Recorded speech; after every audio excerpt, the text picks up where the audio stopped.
안녕하세요. 안녕하십니까? 진짜 안녕하세요. 끝났군요. 네. 예, 한 7, 80% 정도는 끝난 것 같네요. 남은 친구들 아까 우리 기도한 친구 말처럼 남은 기간 또 잘 감당하셨으면 좋겠습니다. 같이 기도하겠습니다. 오늘 본문에 나오는 이 선한 사마리아인의 비유는 여러분들이 최소 한 번쯤은 다 들어봤을 이야기입니다. 그렇죠? 예. 선한 사마리아인의 비유는 이런 거죠. 한 사람이 강도를 당해가지고 흠씬 두들겨 맞고 거의 죽기 직전의 모습으로 비춰져서 길바닥에 이렇게 널브러져 있는데 세 사람이 지나갑니다. 지나가면서 그 사람을 다 봤어요. 그런데 앞에 두 사람은 그 사람을 못 본 채 하고 지나가고, 한 사람만 그 사람을 자기의 시간을 들이고 자기의 돈을 들이고 자기의 마음을 들여서 그 사람을 부축하고 그 다음에 여관에다가 데려다주고, 혹여라도 자신이 이 사람에게 더 필요한 것들이 뭔가 더 드는 게 있으면 그것들까지 내가 와서 변제할 거니까, 내가 와서 지불할 거니까 이 사람 꼭 잘 간호해 달라고 부탁하는 그런 이야기죠. 맞죠? 그렇습니다. 그런 이야기인데 그게 틀린 건 아닙니다. 오늘 성경에 나오는 얘기니까요. 그런데 오늘 본문을 우리가 조금 더 자세히 보면요, 오늘 이 말을 예수님이 하시는 거잖아요. 비유라는 것은 그 당시에 실제로 일어났던 일이라기보다는 예수님이 예를 들어서 설명하시는 겁니다. 왜 하필 예수님이 이 사마리아인, 그리고 레위인, 그리고 제사장, 그 사람을 예로 들었을까요? 그리고 사실은 이 본문에서 진짜 중요한 것은 비유 자체가 목적이 아니잖아요. 비유를 이야기하는 이유는 뭐죠? 그 비유를 통해서 궁극적으로 하고 싶은 이야기가 있는 거잖아요. 그러니까 그게 더 중요한 거죠. 선한 사마리아인의 비유가 진짜 예수님이 이 얘기를 하는 이유가 뭐냐가 더 중요한 겁니다. 그것을 보기 위해서는 이 선한 사마리아인의 비유가 나올 수밖에 없었던 이유가 있죠. 그게 오늘 본문에 나오는데, 어떤 율법 교사가 있고 이 율법 교사가 예수님께 와서 뭐라고 물었어요? 율법 교사가 예수님께 뭐라고 물었죠? 25절 말씀을 보시면, 선생님, 내가 무엇을 하여야 영생을 얻으리까? 라고 얘기했습니다. 내가 무엇을 하여야 영생을 얻으리까? 그죠? 그런데 이 사람은 진짜 몰라서 묻는 게 아니라, 이 사람은 왜 예수님께 이 질문을 하고 있죠? 25절 보면, 어떤 율법 교사가 일어나 예수를 시험하여 이르되 라고 얘기하고 있어요. 그러니까 이 사람은 자기가 모르는 걸 지금 묻는 게 아니에요. 이 질문을 통해서 예수님을 시험하고 있는 거예요. 테스트하고 있는 겁니다. 예수님이 거기에 대해서 뭐라고 대답하셨냐면, 오히려 반문을 하셨어요. 율법에 무엇이라 기록되어 있냐? 이건 마치 무엇과 같냐면 이런 겁니다. 여러분들이 이제 최근에 시험을 보고 시험을 또 마무리했기 때문에 가령 예를 수학에 있어서 인수분해라는 게 있는데, 그거를 내가 수학 전문가한테 물어보면서 혹시 인수분해 아세요? 이렇게 묻는 거죠. 이 사람은 수학 선생님이거나 아니면 수학 교수인데 이 사람한테 이걸 묻는 거예요. 그러면 이 사람한테 이건 너무나 당연한 일인 거잖아요. 모를 수가 없는 질문인 거죠. 질문의 목적이 달성되기 어렵습니다.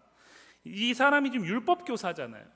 율법 교사에게 예수님이 이렇게 묻는 거예요. 야, 너 율법에 무엇이라 기록되었냐? 그거 네가 어떻게 읽고 있냐? 이렇게 묻는 거죠. 모를 수가 없는 질문인 거예요. 그러니까 예수님이 이 질문에 대해서 율법 교사가 정확하게 대답을 해요. 신명기 6장에 있는 말씀을 그대로 인용해 가지고, 내 마음을 다하며 목숨을 다하며 힘을 다하며 뜻을 다하며 주 너의 하나님을 사랑하라.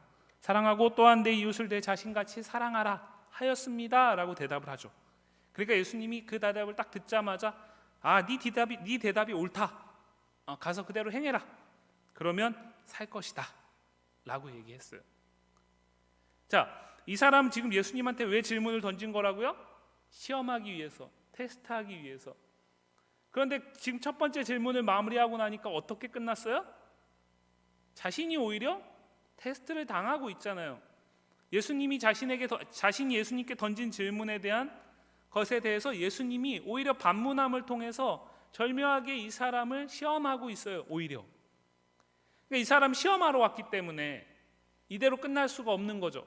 그러니까 두 번째 질문을 던집니다. 그게 이제 오늘 본문에서 진짜 중요한 거예요. 왜냐하면 이 질문 이후에 이것에 대한 대답으로 나오는 게 선한 사마리아인의 비유이니까요. 한번 같이 읽어볼까요? 29절 말씀입니다. 29절 말씀 한번 같이 읽어보겠습니다. 시작.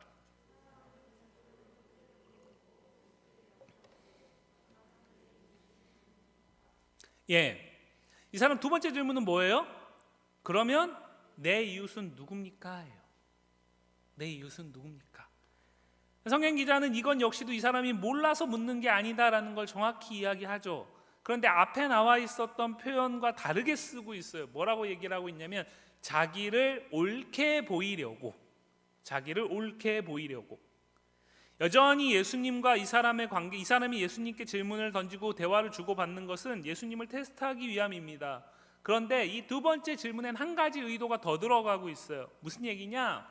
자신은 지금 자신이 말했던 하나님을 내 마음을 다하여 목숨을 다하여 힘을 다하여 뜻을 다하여 사랑하는 것뿐만 아니라 내 이웃을 내 자신같이 사랑하는 것에서 조금도 부족함이 없다는 거죠. 그러니까 자신은 나름대로 자신의 이웃을 이미 설정하고 있는 거예요. 그리고 그 이웃을 자신같이 사랑합니다.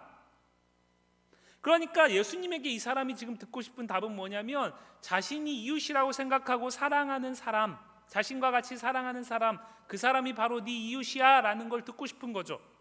그래서 이분 앞에서, 예수님 앞에서 자신은 너무나 의롭다라는 걸 드러내고 싶은 거예요. 어떤 사람과 달리요? 자신은 율법교사잖아요. 그러니까 나는 이것을 연구하고 전문가일 뿐만 아니라 나는 이것을 그대로 실천하면서 살고 있다라는 거죠. 저 밖에 있는 지금 장사하고 있거나 아니면 율법을 전혀 율법과 무관하게 살아가는 사람들과는 전혀 다르게요. 그러면 예수님이 이 질문에 정상적으로 대답하면 뭐가 나와야 되죠? 아, 네 이웃은, 내 이웃은 이러이러한 사람들이다가 나와야 돼요. 그런데 오늘 선한 사마리아인의 비유의 마지막 부분에 예수님이 던진 질문은 뭐죠? 36절 말씀입니다. 같이 한번 읽어보겠습니다. 36절 말씀 시작.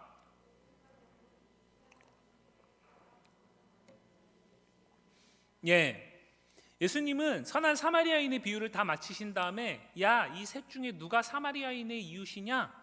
이렇게 묻지 않으세요. 이 셋 중에 누가 네 이웃이냐? 이렇게 묻지 않으세요. 이 사람의 질문은 뭐였다고요? 누가 내 이웃이냐? 누가 내 이웃이냐? 그럼 이 비유를 예수님이 하신 이후에 이 사람의 질문에 대한 정확한 답은 뭐겠어요? 이 셋 중에 누가 네 이웃이냐? 이걸 거 아니에요.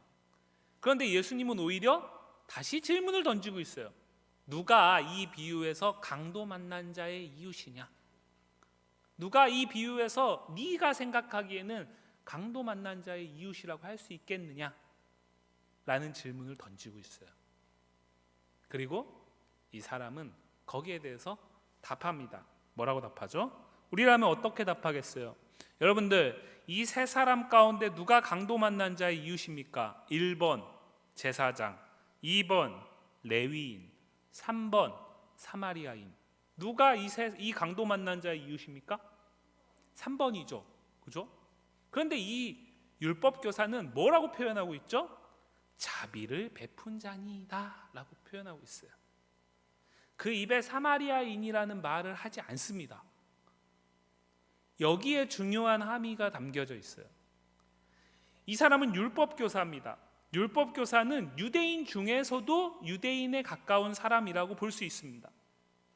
그러면 이 사람이 생각하던 그 당시의 상황 속에서 유대인들에게 사마리아인은요, 하나님에게 저주받은 자들입니다.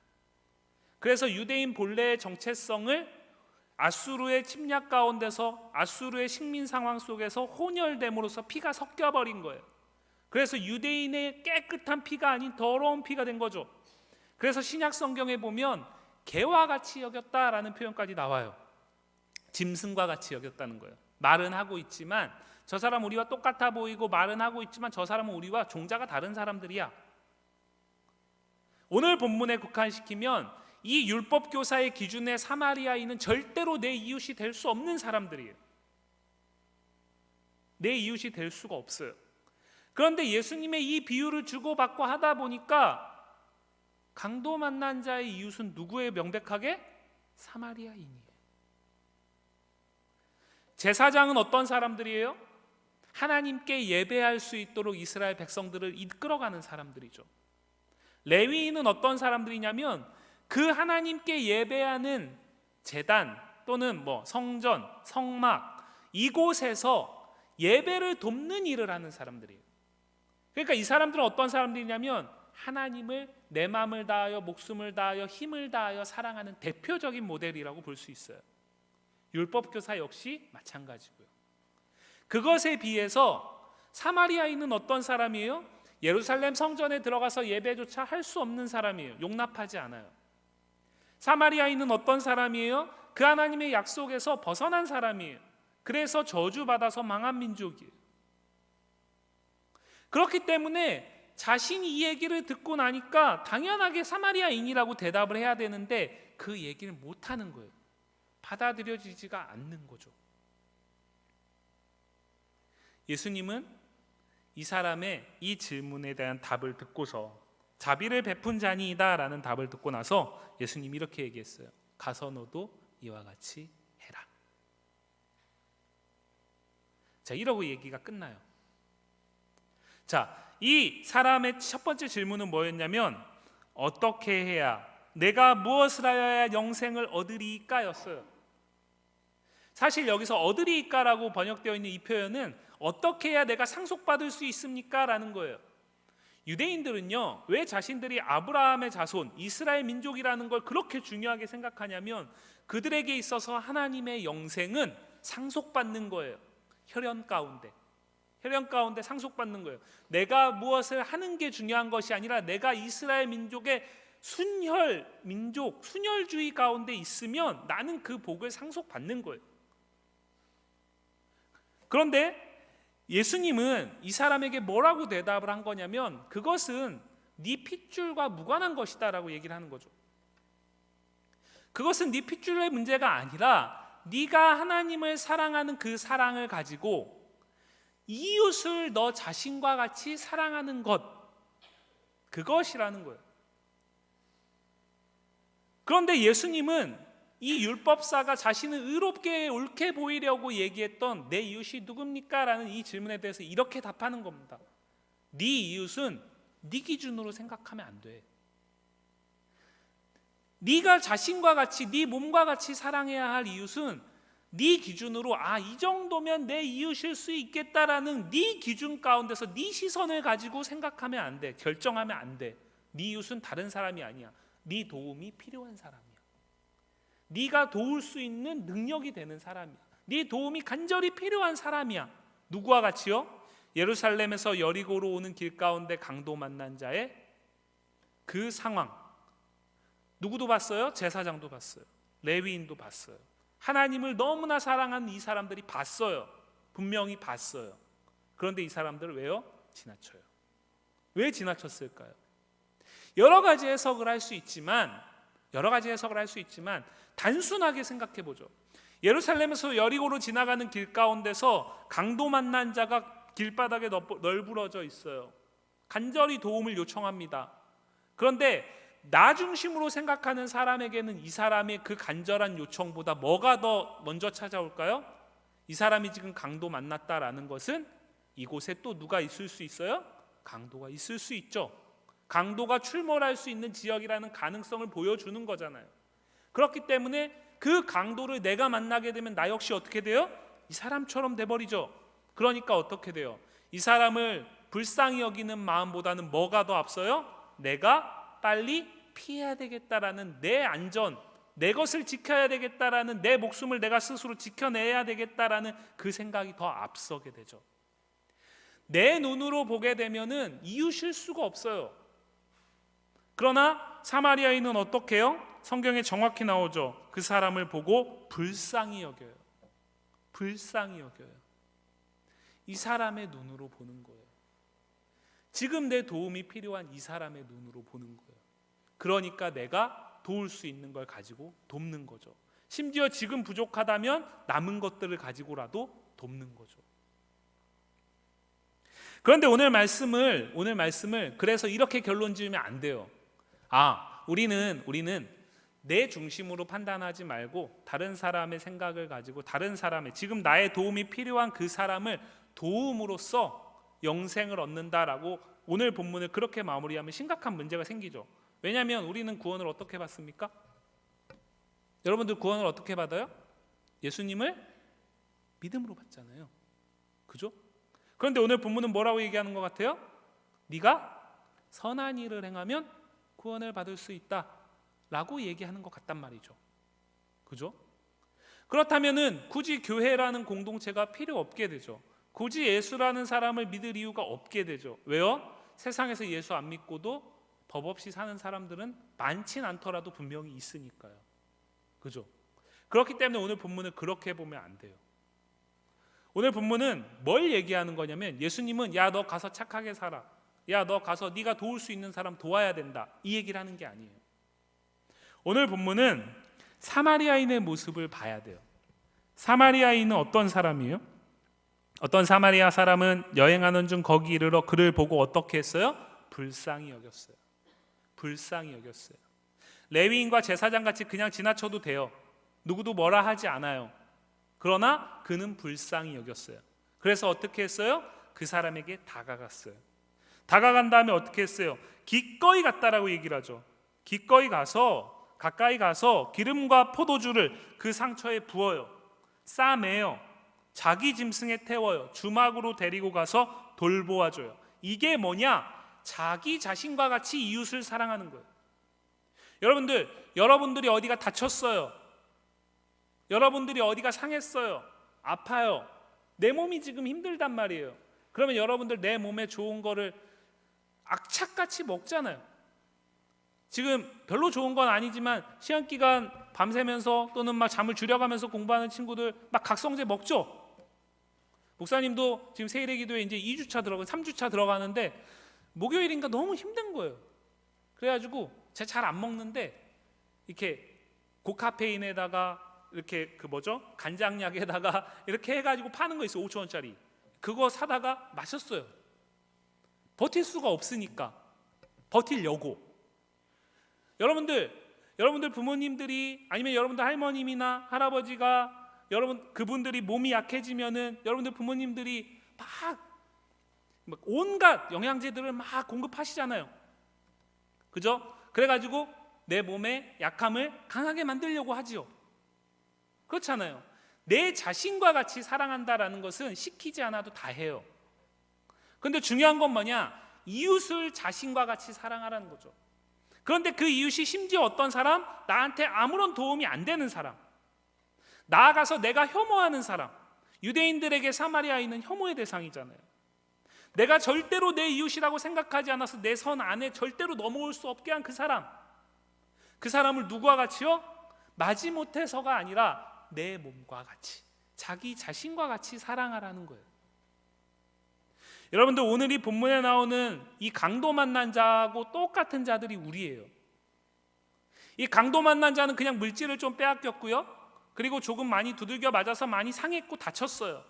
그러나 성경은 우리가 어떤 자라고 얘기하냐면, 우리는 죄와 허물로 죽었던 자라고 얘기를 해요. 죽을 수 있는 상황 가운데 있는 자가 아니라 이미 죽어버린 자예요.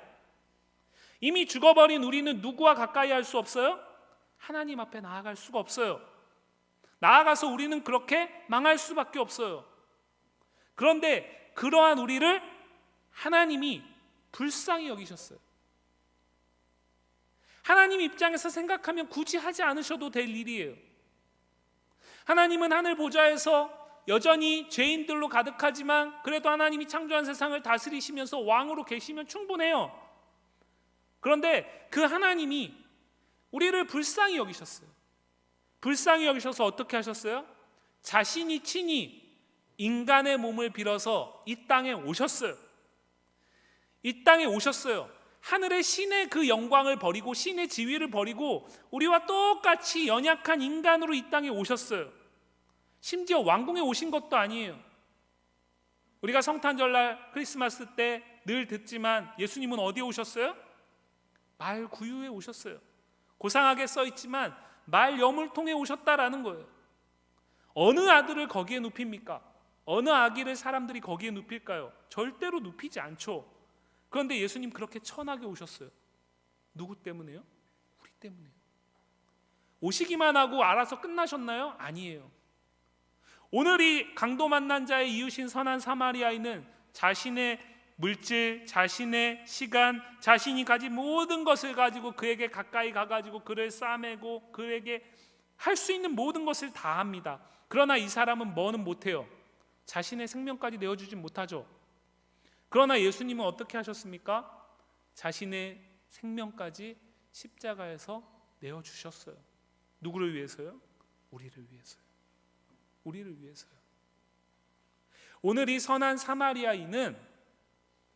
사마리아인이 곧 예수님이라고 할 수는 없지만 오늘 본문에서 하나님을 네가 내 몸을 다하고 목숨을 다하고 힘을 다하여 사랑하는 것 못지않게 중요한 이웃을 내 자신과 같이 사랑하라는 이것을 하나님이 가능하다라고 얘기하는 이유는 뭐냐면 네가 성품이 착하기 때문이 아니라 네가 이미 그 자비를 베푼 예수 그리스도의 은혜 가운데 속해 있기 때문에 그 예수님 안에서 얼마든지 그러해야 한다라는 거예요.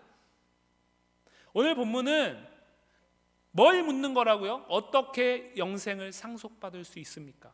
뒤집어 말하면 어떻게 아브라함에게 약속한 그 복을 우리가 받을 수 있습니까? 그것은 다른 것이 아니라 너희가 하나님을 사랑할 뿐만 아니라 그 하나님의 사랑 가운데서 너희에게 보내진 지금 이 말을 하고 있는 나를 믿으라는 거예요. 나를 믿는다면 그 믿음 가운데서 무엇이 가능하니까요? 이웃을 내가 내 기준으로 설정하지 않고 그 선을 치는 것이 아니라 누구라도 그 범주 안에 둘 수 있는 거죠. 왜요? 예수님이 그렇게 하셨으니까. 예수님이 십자가 가운데서 유대인과 이방인을 구분하지 않고 모두를 구원하셨으니까요. 그리고 우린 그 구원 가운데 있는 이방인들이니까요. 그 얘기를 하는 거예요. 그렇기 때문에 오늘 이 본문은 우리에게 중요한 얘기를 하는 거죠. 여러분들 이제 시험 공부를 하잖아요. 여러분들 왜 시험을 잘 보려고 애씁니까? 여러분들 왜 이 땅에 대한민국 사회 안에서 그렇게 열심히 공부를 합니까? 왜 그렇죠? 왜 그럽니까? 우리에게는 이 공부, 시험 이것조차도 하나님을 사랑함 가운데서 이웃을 내 자신과 같이 사랑하라는 이 계명 가운데서 벗어날 수 없는 범주 안에 있다라는 사실을 기억하셔야 돼요. 여러분들의 예수 믿지 않는 친구들, 여러분들 시대에 살아가는 많은 사람들은 왜 그렇게 성공하려고 그러죠? 자신들을 위해서예요. 자신들의 기준을 채우기 위해서예요. 어떤 의미에서 자기를 의롭게 옳게 보이기 위해서예요. 그런데 우리가 이 땅에서 복을 받고 이 땅에서 잘 되기를 원하는 그 목적은 궁극적으로 무엇 때문이냐면 이웃을 내 자신과 같이 사랑하기 위해서예요. 오늘 이 선한 사마리아인은 기름도 있었어요. 포도주도 있었습니다. 주막에 데려가서 지불할 수 있는 물질도 있었습니다. 그것이 없으면 어떤 의미에선 그 옆에서 발만 동동 구를 수밖에 없는 거죠. 그러나 자신에게 있었어요. 그것을 가지고 자비를 베푼 거예요. 이 사람은 유대인들의 관점에선 절대로 구원 가운데 속할 수 없는 자일지 모르지만 하나님은 이 사람을 통해서 하나님을 사랑하는 자가 자기 이웃을 몸과 같이 사랑한다라는 게 뭔지를 오늘 비유를 통해 보여주시는 거예요. 하나님을 사랑하는 것은 관념이 아닙니다. 우리가 하나님을 예배하는 것은 어떤 선언이 아닙니다. 우리가 하나님을 예배하고 하나님을 사랑하는 것은 반드시 삶 속에서 사람들이 자기 기준 가운데서 쳐놓은 그 선 밖에서 지금도 고통하고 아파하고 힘들어하는 사람들, 그 사람들을 내 이웃 삼는 거예요. 제가 전에도 한번 설교 시간에 말씀드린지 모르겠는데, 제가 광주로 내려오게 되면서 하나님이 이곳으로 인도하게 되면서 여러분들을 만나게 됐잖아요. 그런데 저에겐 자녀들이 있잖아요. 근데 제 자녀들이 이제 초등학생이에요. 저희 아내가 조금 그런 쪽에 관심이 많아요. 관심이 없다는 좀 이상한 거죠. 여러분들 부모님들도 다 관심이 많으시잖아요. 그래서 이제 저희 교회 사택이 위치한 이쪽에서 갈 수 있는 초등학교 학군을 찾아봤어요. 어디로 어디로 이렇게 전학을 해야 되는지. 근데 봤더니 몇 년 전에는 산정초등학교였어요. 근데 최근에는 하남중앙초등학교인 거예요. 근데 저희 아내가 막 찾아봤죠. 산정초등학교는 학생 수도 많고 아파트 단지에 있어가지고 참 나름대로 학교가 되게 안정적으로 보였어요. 근데 하남중앙초등학교는 보니까 다문화 아이들이 50%인 거예요. 저도, 저희 아내도, 할머니도, 외할머니도 다 걱정하는 거예요. 그래서 우리가 막 이거 퇴거해야 되나? 근데 거기 아는 사람이 없는데 뭐 어떻게 할 수 있을까? 막 고민을 했어요. 근데 할 수 있는 방법이 없으니까 그냥 보냈죠. 그런데 한 일주일 정도 지나고 나서 저희 아이하고 얘기할 수 있는 시간이 생겼어요. 학교 어때? 그랬더니 저희 아이는 어른들의 생각과 너무 다르더라고요. 너무 좋다는 거예요. 오히려 친구들이 많지 않아서, 학생들이 많지 않아서 반에 있는 친구들하고 다 이야기할 수 있어서 좋고, 그리고 그 아이들은 아직 편견이 없잖아요. 여러분들만 돼도 편견이 생길 수 있잖아요. 근데 초등학생들은 아직 편견이 없어요. 그러니까 생긴 게 다르고 하는 말이 다르지만 똑같이 뭐예요? 친구인 거예요. 참 많이 반성했어요. 근데 그게 우리가 살아가는 세상에서 그 선들이 점점 많아지는 거 아십니까? 여러분들, 우리는 나그네였어요. 우리는 어떤 의미에서 다 난민들입니다. 우리는 어떤 의미에서 다 고아고요. 우리는 어떤 의미에서 다 버림받은 자들이에요. 그런데 하나님이 예수님을 통해서 우리를 자녀 삼아 주셨기 때문에 오늘의 우리의 삶이 있는 겁니다. 왜 하나님이 그 사랑을 우리에게 베푸셨을까요? 오늘 본문은 예수님이 이렇게 말하죠. 가서 너도 이와 같이 해라. 가서 너도 이와 같이 해라. 저와 여러분이 가야 할 곳이 어디일까요? 명시적으로 딱 어디라고 말하기는 어렵죠. 그러나 여러분들 삶의 자리에서 고민하셔야 돼요. 전에도 한번 말씀드렸지만 당장 시험 기간 가운데 여러분들 친구가 뭔가가 풀리지 않고 어려워해서 그것들을 도와주게 되면, 그 친구가 나하고 1, 2점 차이로 막 경쟁하는 친구라면 그 친구를 도와주게 되면 자칫 잘못하면 나는 그 친구 때문에 뒤로 밀릴 수 있잖아요. 그죠? 그때에 그러나 우리는 그것이 아니라, 내 기준에서 보는 것이 아니라 지금 이 문제가 풀리지 않아서 발을 동동 구르고 힘들어하는 그 친구를 불쌍히 여긴다면 가능한 거죠. 단적인 예지만. 예전에 어떤 선교사님이 한참 2000년대 초반에 한참 청소년들 사이에서 유명한 사역자로 활동하셨던 선교사님이 쓰신 책 가운데 이런 제목이 있었어요. 공부해서 남주자. 그리스도인은 왜 이 땅에서 열심히 공부해야 하고 왜 이 땅에서 더 나은 삶을 살아나가야 하는 목적을 가져야 하냐면 남주기 위해서예요. 이웃을 사랑하기 위해서예요. 기준을 나에 두지 마시고 내 도움이 필요한 사람에게 두시길 바라요. 그리고 그 가운데서 내가 할 수 있는 것을 실천하는 거예요. 여러분들 반에 분명히 있을 겁니다. 여러분들 주변에 없을 수가 없습니다. 분명히 있어요. 지금까지는 외면했다면 이제는 멈추시길 바라요. 가까이 가시길 바라요. 그리고 할 수 있는 것으로 내 몸과 같이 사랑할 수 있길 바랍니다. 그를 통해 하나님이 그에게 전해질